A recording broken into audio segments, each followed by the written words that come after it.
Seguimos avanzando en contexto global cuando son las 8 de la tarde ya en Bogotá, Quito y en Lima. Vamos a contarles todas las noticias internacionales, así que vamos ya con ellas. En Brasil al menos 64 muertos deja la operación policial más letal en la historia de Río de Janeiro. El operativo movilizó a unos 2.500 uniformados y fue dirigido contra el Comando Vermelho, una de las bandas criminales más poderosas del país. Y el primer ministro de Jamaica declaró el país como zona catastrófica tras el impacto del huracán Melissa. Tras su paso por la isla, el fenómeno natural se degradó a categoría 4 y va ahora camino de Cuba. Se considera que es uno de los huracanes más potentes en el Atlántico. Y el vicepresidente de Estados Unidos, J.D. Vance, asegura que el alto el fuego sigue en Gaza pese a la nueva ofensiva ordenada por Benjamin Netanyahu. Esta deja al menos 26 palestinos muertos. Israel acusa a Hamás de violar el alto el fuego al supuestamente atacar a sus aliados, a sus soldados.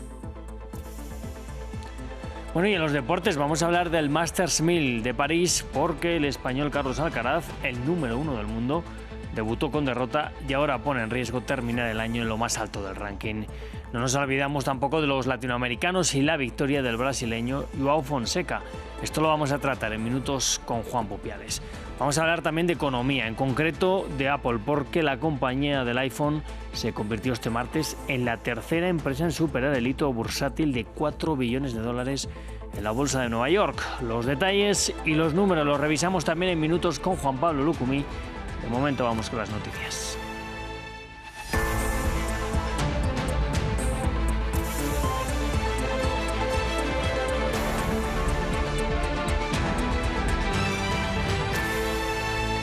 Pues vamos a abrir este informativo en Río de Janeiro, que se ha convertido en un escenario de guerra. La policía civil y militar ejecutaron la operación más letal de la historia de la ciudad, que dejó 64 muertos y 81 personas detenidas. El operativo fue en contra del Comando Vermelho, uno de los grupos criminales más poderosos del país y el más antiguo. Ante la presión policial, el grupo armado respondió disparando con drones. Human Rights Watch ha calificado de tragedia y pide que se investigue cada muerte de manera individual. Vamos a hablar hoy precisamente con César Muñoz. Él es director de Human Rights Watch en Brasil. En primer lugar, gracias por estar con nosotros esta noche. Ustedes piden una investigación sobre las muertes caso a caso y tildan de desastre la operación. ¿Creen que ha habido abusos policiales? Gracias, Rodrigo. Mire, yo creo que una operación policial que termina con la muerte de más de 60 personas, incluyendo de policías, no puede ser calificada de otra manera que un desastre. Es una tragedia para las familias y es un tipo de operativo que la policía de Río de Janeiro lleva haciendo durante años y que no tiene eficacia. Al final, este tipo de acciones no desmantelan los peligrosísimos grupos criminales que hay en Río y crean más inseguridad en los barrios donde ocurren, que son barrios de pobres, favelas, donde la mayoría de las víctimas son personas negras. Bueno, pues piden ustedes precisamente también en su comunicado pues que cambie la política de seguridad, como nos está comentando, porque es fallida y ahonda en la victimización. Pero más allá de estas redadas policiales como la de hoy, ¿qué se está haciendo en torno a las favelas de Río? Eso es una buena pregunta. O sea, realmente la seguridad pública es algo más que la policía. O sea, para tener seguridad en una zona tiene que haber un compromiso de las autoridades, un trabajo conjunto con la propia comunidad y un trabajo constante de la policía de investigación, de inteligencia, de actuación contra el lavado de activos, contra el tráfico de armas, por ejemplo. Hemos visto este grupo criminal con armas muy sofisticadas. Entonces, ahí es donde se tiene que atacar los grupos criminales. Y Brasil tiene experiencia en eso. Recientemente hubo una operación muy importante en Sao Paulo contra el primero comando da capital, que es el otro gran grupo criminal de Brasil, que actuó contra los negocios lícitos donde ellos se habían infiltrado, ¿no? Entonces fue una acción muy importante sobre el lavado de activos, por ejemplo. Eso es lo que se tiene que hacer en Río, porque entrar en una favela disparando, al final, bueno, coloca en riesgo obviamente cualquier persona que viva allí, pero incluso si acaba con la muerte de sospechosos, son personas de la base de los grupos criminales y mañana va a haber otra persona ocupando ese lugar y vendiendo drogas en la esquina. Entonces, eso no tiene ninguna eficacia contra la criminalidad. Es como Rodrigo, como usted me preguntó, es fundamental que haya una investigación adecuada en los casos. No sabemos las circunstancias de las muertes, pero en el pasado hemos visto claramente uso desproporcionado de la fuerza en muchos casos, ¿no? Y más allá de lo que hemos visto hoy, de esas muertes, hablamos de la población civil. Por lo visto, después de otros operativos, ¿hay también algún tipo de consecuencia a medio y largo plazo por parte de la policía o del Estado, pero también de estos grupos criminales? Consecuencia, yo le diría que no, porque al final en los últimos años hemos visto una sucesión de operaciones de tipo militar, como la que ha ocurrido en Río, que no han tenido eficacia para reducir la delincuencia en Río. En realidad, lo que ha ocurrido es una expansión de estos grupos criminales. Son grupos narcotraficantes y grupos llamados de milicia que fueron creados con vínculos con la propia policía, ¿no? Entonces, es una situación de seguridad muy compleja que no se resuelve entrando en una favela disparando. Eso no resuelve nada y lo que es necesario es un trabajo serio de investigación, de inteligencia, de coordinación con el gobierno federal, por ejemplo, porque el Comando Vermelho, que nació en Río de Janeiro, ahora está presente, por ejemplo, en muchas regiones de la Amazonia brasileña, incluyendo la frontera con Perú y con Colombia, que es por donde está entrando la cocaína. Entonces, realmente Río no puede resolver este problema solo. Es necesaria una acción conjunta de los entes del Estado, pero dentro de la legalidad. Claro. Pues César Muñoz, le agradecemos que haya estado este ratito con nosotros aquí esta noche. Gracias a ustedes. Nosotros seguimos hablando ahora del huracán Melissa, que tocó tierra en Jamaica este martes y poco después de eso bajó de la máxima categoría 5 a la 4. Esto significa que tiene vientos de hasta 230 kilómetros por hora y sigue siendo extremadamente peligroso, como lo calificó el Centro Nacional de Huracanes de Estados Unidos. Es, de hecho, el peor huracán que ha golpeado suelo jamaiquino en este siglo. Se espera además que llegue al sureste de Cuba entre esta noche y mañana en la madrugada. Más tarde pasará a Bahamas el miércoles y a Bermudas el jueves por la noche. Aquí les contamos qué es lo que ha ocurrido. El gobierno jamaiquino declaró a la isla zona catastrófica tras el paso del huracán Melissa. Árboles caídos y calles que parecen ríos. Pero aún no se sabe con exactitud la magnitud de los daños. Jamaica ha pasado por lo que podría llamarse uno de sus peores periodos. Nuestra infraestructura se ha visto gravemente comprometida. St. Elizabeth es el granero del país y ha sido duramente golpeado. Toda Jamaica ha sufrido el impacto de Melissa. El gobierno informó que miles de personas aún siguen en albergues y más de 500,000 sin electricidad. Melissa se concentró en el oeste de la isla y rozó la capital, Kingston, sin mayor afectación aparente. Lo siento mucho por quienes fueron afectados, porque son mis compatriotas jamaiquinos y nos queremos, ¿verdad? Y ya saben cómo les voy a hablar a muchos de ellos. Somos uno, así que lo sentimos mucho, de verdad, por quienes resultaron heridos.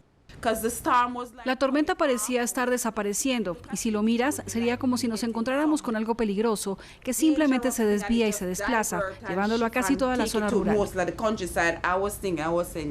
Aunque el ojo del huracán Melissa ya atravesó Jamaica, las condiciones siguen siendo muy peligrosas en toda la isla y la alerta de huracán continúa. Según el Centro Nacional de Huracanes de Estados Unidos, es probable que los vientos destructivos continúen en Jamaica esta noche. Melissa ahora emerge de la costa noroeste cerca de Montego Bay y se desplaza hacia Cuba. Se espera que Melissa toque tierra en la madrugada del miércoles como un potente huracán mayor.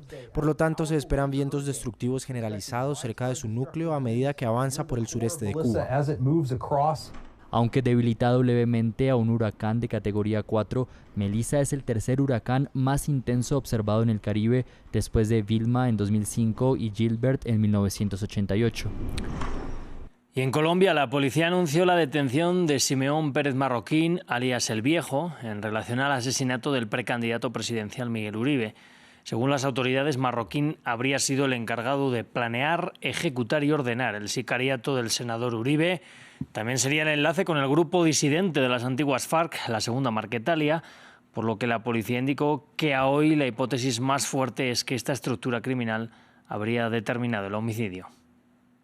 Esta persona sería posible enlace con la estructura criminal que determinó el homicidio contra el senador Miguel Uribe.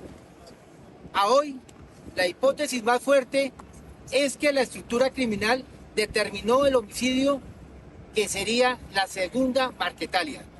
El Viejo habría sido la persona encargada de planear, ejecutar y ordenar el componente sicarial y el homicidio del señor senador.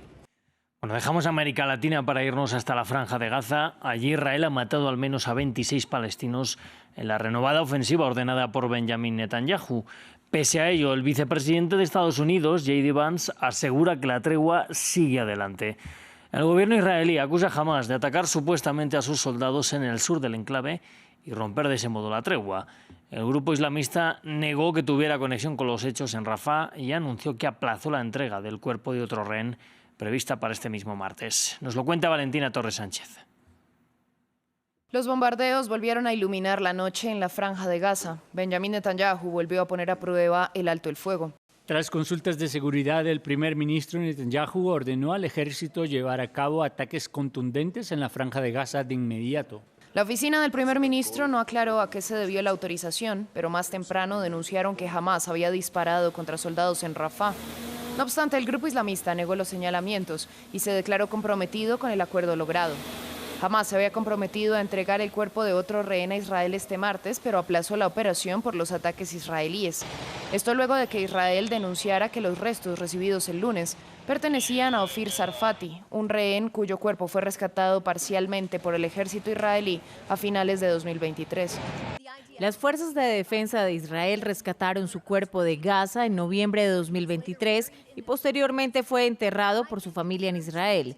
Puedo confirmar que Hamás cavó un hoyo en la tierra, puso restos parciales de Ofir adentro, los cubrió con tierra y los entregó a la Cruz Roja.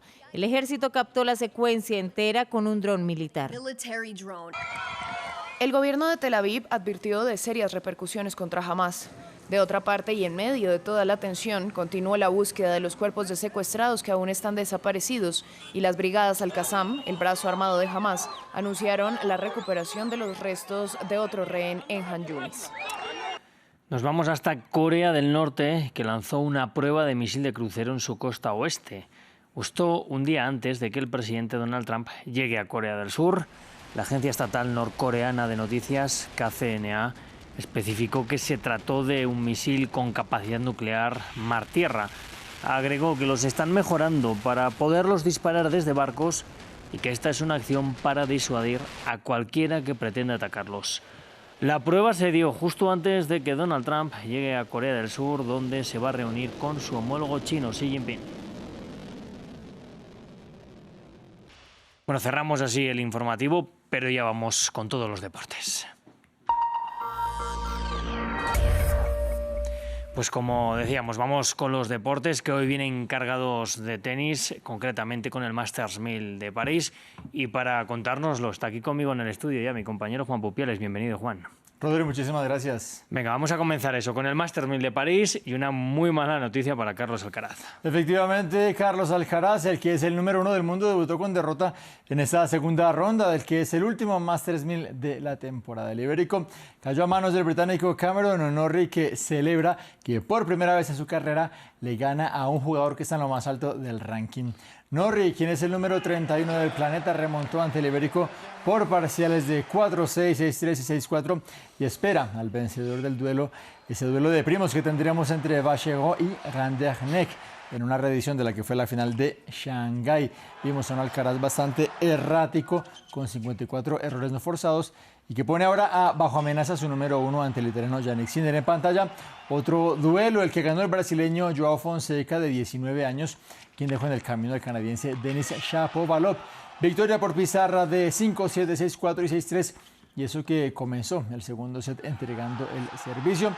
Espera ahora el ruso Karen Khachanov en la siguiente instancia. Duelo válido en el caso de Fonseca por la primera ronda, en donde otros latinoamericanos también entraron en competencia. Veamos, enfrentamiento de argentinos que terminó con victoria para Hugo Carabelli sobre Tomás Martín Echeverry en 2 sets. De otra parte, el canadiense Félix Auger-Aliassime, la novena siembra, dejó en el camino al argentino Francisco Comesaña.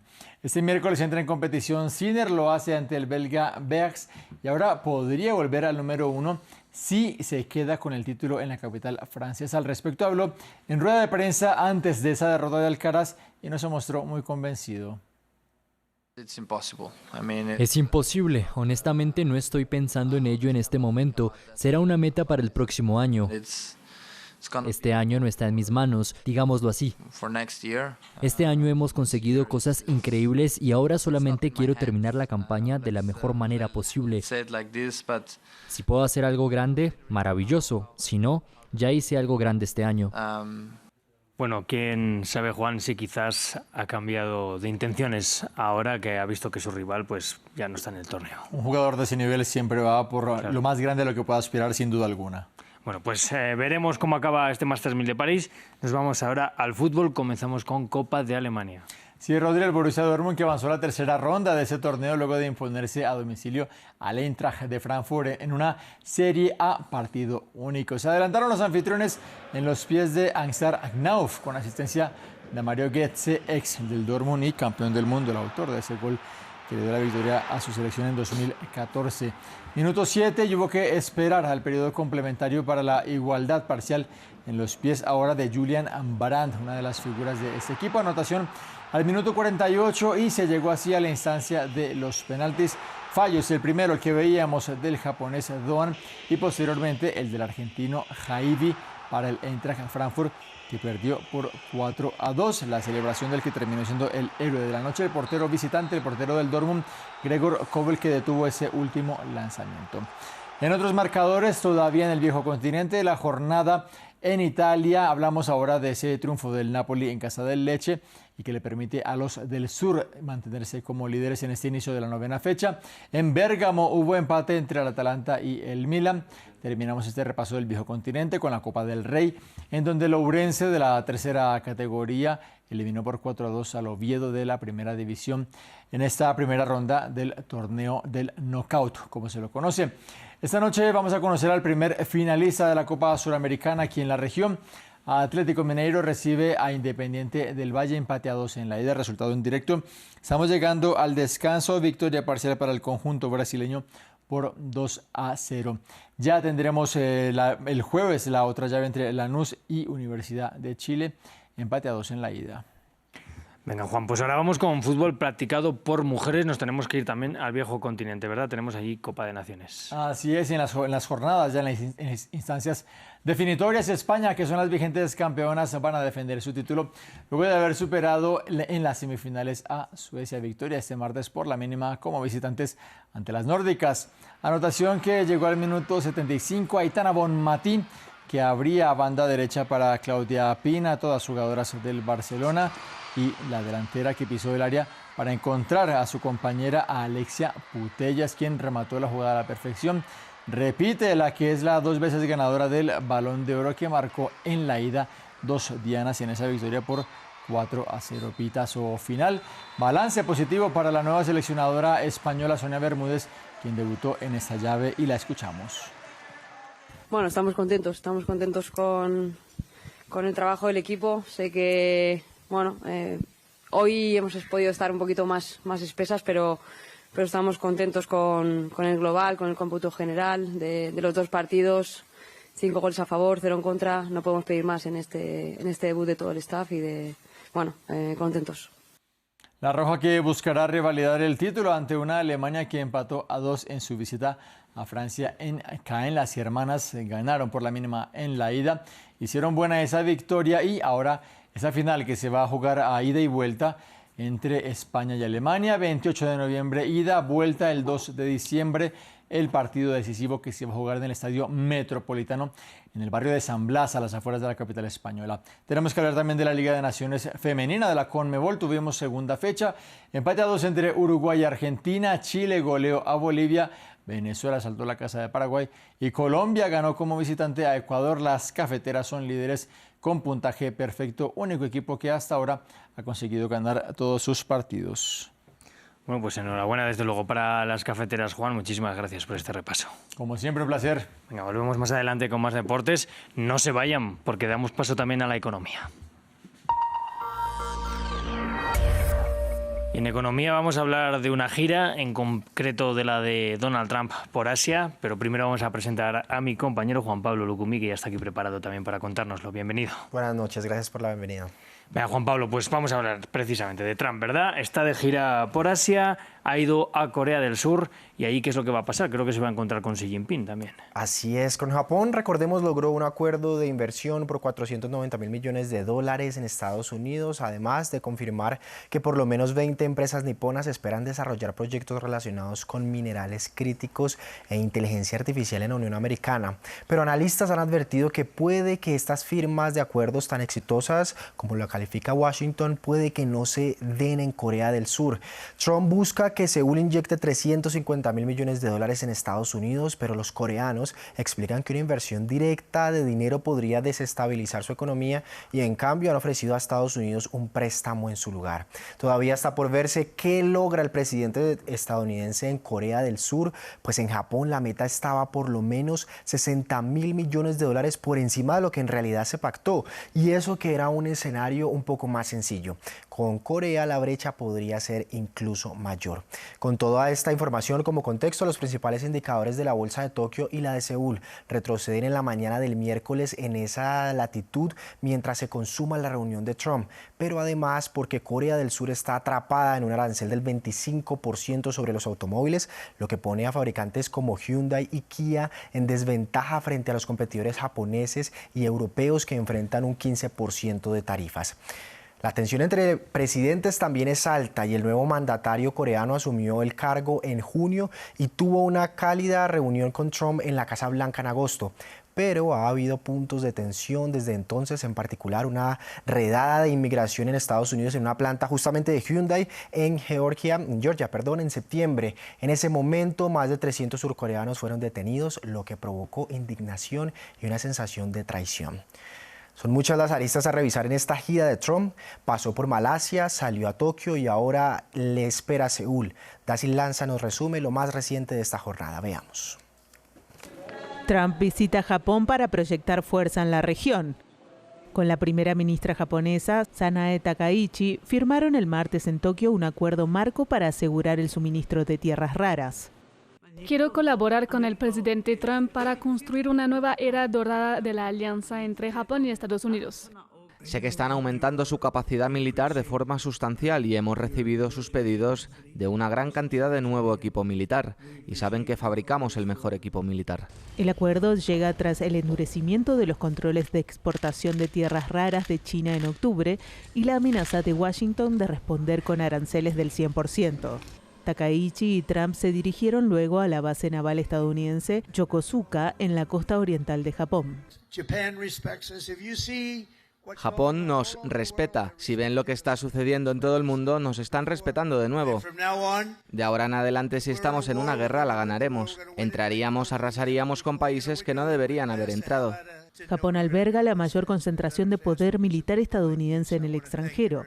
El secretario de Estados Unidos, Marco Rubio, y el de Comercio, Howard Lutnick, se reunieron con el ministro de Asuntos Exteriores japonés, Toshimitsu Motegi, a cargo de las negociaciones arancelarias. Lutnick anunció acuerdos de inversión que involucran empresas de energía nuclear, semiconductores e infraestructura en un evento empresario en Tokio. Bueno, pues Trump parece que busca varios acuerdos en Asia, pero parece que le da la espalda a China, que sin embargo depende de ellos en tanto a minerales y tierras raras. En ese punto, insumos que se usan en productos que van desde teléfonos inteligentes hasta aviones de combate y son clave para la industria estadounidense. Trump logró un acuerdo en esta materia con Japón, volteando la cara a un lado de quien en realidad tiene la mayor cantidad de reservas de tierras raras en el mundo, que es China. Hay que decir, otros como Brasil, Rusia, Australia o Canadá también tienen estos recursos. Pero la corona se la lleva China con una producción en torno al 70%, una refinación de este material que es casi del 90% y que la deja o le da el rol casi protagónico en toda la cadena productiva. China con este dominio usó su influencia y en octubre endureció sus controles de exportación de estos materiales, lo que llevó a Washington a amenazar con imponer aranceles del 100% a los productos chinos como respuesta en ese momento. Luego pues el panorama se desbordó en tema de aranceles. Bueno, vamos a cambiar ahora de tema. Vamos con Apple, que parece que sigue creciendo en bolsa y con creces. Así es, la compañía de la manzana mordida se convirtió este martes en la tercera empresa en superar el hito de valor de mercado de 4 billones de dólares. Las acciones de Apple subieron ligeramente en las primeras operaciones, lo suficiente como para empujar brevemente el valor de la compañía por encima del nivel histórico, pero terminó el día de negociación en 3,99 billones de dólares, es decir, por debajo de esta marca. Antes de Apple, Nvidia y Microsoft cruzaron el umbral de los 4 billones de dólares en julio, pero la valoración de mercado de Nvidia ha crecido aún más desde entonces, alcanzando los 4,88 billones de dólares al cierre de hoy martes. Hay que decirlo que subía su acción 4,9%, se da un baño de ganancias por todo el tema de la inteligencia artificial. Bueno, Juan Pablo, venga, vamos a cerrar con las bolsas, también relacionadas con el sector energético. Nos quedamos en Wall Street primero para revisar el cierre que dio la tercera jornada consecutiva de niveles récord, impulsada por la confianza del mercado en los resultados de los gigantes tecnológicos. En América Latina también hubo ganancias, pero lideradas por Argentina, en donde todavía se ve el rally de ganancias tras la victoria del partido de Javier Milei, Libertad Avanza. El Merval de Buenos Aires consolidó este martes un 5,5% en la bolsa y viene de tocar más del 20% en positivo el lunes. El dólar, sin embargo, volvió a subir tras un fuerte descenso del lunes. Entre tanto, el precio del barril de Brent para entrega en diciembre bajó este martes un 1,86% hasta situarse en los $64,40 por barril. Su equivalente estadounidense, estamos hablando del WTI, retrocedió un 1,89% hasta los $60,15. Parte de todo este escenario negativo se debe a los temores de un exceso de oferta de este oro negro y a la espera de que empiecen a verse las consecuencias de las sanciones de Estados Unidos contra dos gigantes rusos del sector. Bueno, pues un amplio repaso, desde luego, a la economía. Juan Pablo, muchísimas gracias. Con este recorrido damos punto final.